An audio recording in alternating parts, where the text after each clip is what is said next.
Media మిత్రులకు నమస్కారం. రాష్ట్ర వ్యాప్తంగా మెడికల్ మాఫియా విజృంభిస్తూ ఉంది.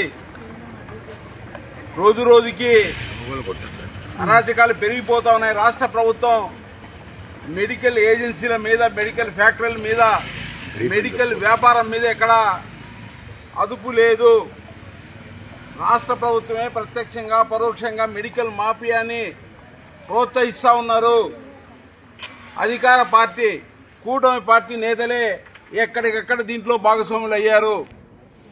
ఇవాళ చూస్తూ ఉన్నాం, ప్రభుత్వ ఆసుపత్రుల్లో కొనుగోలు చేసేటువంటి డ్రగ్స్ మీద, ఆరోగ్యశ్రీ సేవలు అందిస్తున్నటువంటి ప్రైవేట్ హాస్పిటల్ అన్నీ కూడా నాసిరకం మందులు, నకిలీ మందులు వస్తూ ఉన్నాయి. దీన్ని ఎక్కడ కూడా అదుపు చేసే పరిస్థితి లేదు. వేల రూపాయలు ప్రభుత్వ బిల్లులు పెట్టుకొని డ్రా చేస్తూ ఉన్నారు. ప్రభుత్వ హాస్పిటల్ కానీ, ప్రైవేట్ హాస్పిటల్ కానీ, ఆరోగ్యశ్రీ సేవల కింద. మరి దాని మీద క్వాలిటీ ఉన్నాయా లేదా, ఇవి మంచివా నకిలీవా అనేది ఎక్కడ కూడా చేసే పరిస్థితి లేదు.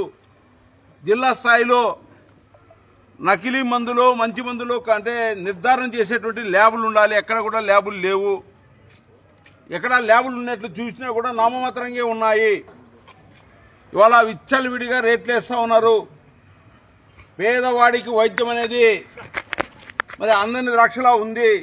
చిన్నపాటి జబ్బు వస్తే ఆసుపత్రిలో చేరాలంటే ఆరోగ్యశ్రీ సేవలు ప్రభుత్వం మారిన తర్వాత కుదించేశారు.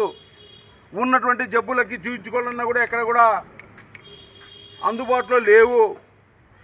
అందుకోసం ఇవాళ రాష్ట్ర ప్రభుత్వం కళ్ళు తెరపాలి. ఈ మెడికల్ మాఫియాని అడ్డుకట్టు వేయాలి. మెడికల్ మాఫియాకి తక్షణమే ఈ మెడికల్ మాఫియా మీద రాష్ట్ర ప్రభుత్వం మరి విచారణ కమిటీ, ఉన్నత స్థాయి విచారణ కమిటీ వేయాలి.